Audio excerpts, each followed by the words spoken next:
Now, over the last 10 years, America's success in extracting gas from shale rocks deep under the ground has transformed its energy landscape.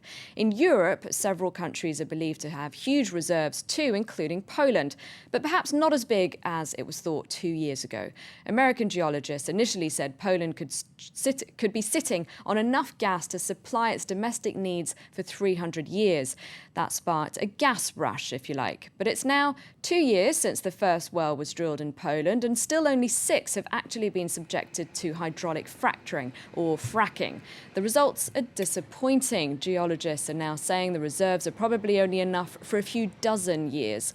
That's still an interesting prospect, but the fracking process is highly controversial, and resistance to the gas rush is beginning to emerge, as you'll see in this report by Gulliver CRAGG. Southeastern Polish villagers quite literally have a shale gas development in their backyard. Orlen Upstream's activities certainly disturb the peace here. But for Monika Buch, it's worth it, both for the rent the company pays her and the hope for the wider economy. There's a crisis in Poland now. Jobs are scarce. I hope this lasts for the rest of my life. That Orlen will stay and find gas and bring activity to the village. It will all be to the good. Gas could be seen burning here for a few days last month, Monika says, after Orlen fracked this well. Fracking means pumping high-pressure water and chemicals deep into the ground to fracture shale rocks and release gas. Orlen has not yet published results of its experiment and declined to speak to us. Just across the road, Monika's neighbour Jerzy Dziedzic has not leased his land, and he takes an altogether less rosy view. It's bad here, bad. And it's not true what they say that this doesn't harm the environment. I don't believe them. He takes us inside, where he says the vibrations have damaged his ceiling. The cracks started appearing about a month ago. The best thing would be if they find nothing. At the moment, there's just noise and filth. Alone, Jerzy feels powerless to protest. Surveys show most Poles support shale gas development. But about an hour's drive to the south, the scene is very different. They're calling it Occupy Chevron. For nearly a month now, farmers and activists, convinced that the environmental cost of prospecting for shale gas is simply not worth paying, have been blocking the American giant's access to the land it's leased here behind me. Under no circumstances can fracking be allowed here, because under here, quite shallow, are important aquifers. Developers say fracking won't contaminate the water. The protesters disagree. If thousands of wells are drilled here, then a catastrophe is bound to happen.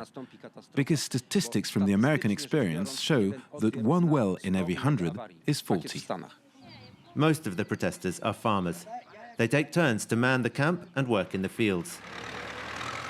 If thousands of wells are drilled on this land, the effect on the future of agriculture here is also a great worry.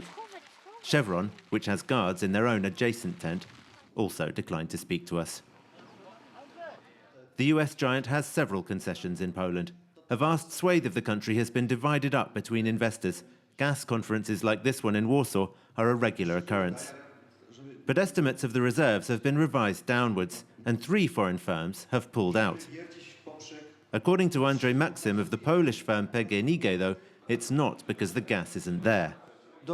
These companies know full well that it's too early to accurately assess the potential. So I think the main reason for anyone leaving is the uncertainty surrounding the conditions for doing business here. They all complain because they want even better conditions, that's obvious. But the question is how to share out the profits from what is extracted. And right now the arrangement is very favorable to investors and prospectors. In fact, they get to pocket virtually all the revenues. The Polish Finance Ministry recently announced that shale gas revenues won't be taxed until 2020. We want to encourage investors to come now, because the initial investment is especially expensive. Once the gas is flowing, then of course the investors should start sharing their profits with the treasury. Poland's Prime Minister just removed a requirement for environmental checks before drilling starts. So Chevron could go ahead here if it weren't for the protesters' permanent vigilance. We're not just worried about this place. We're worried about the whole country. Our entire society is under threat. Threat or promise, for now, the shale under Polish soil appears to be producing more worry than it is gas. Time now for sports news, and we kick things off with the latest on the Tour de France.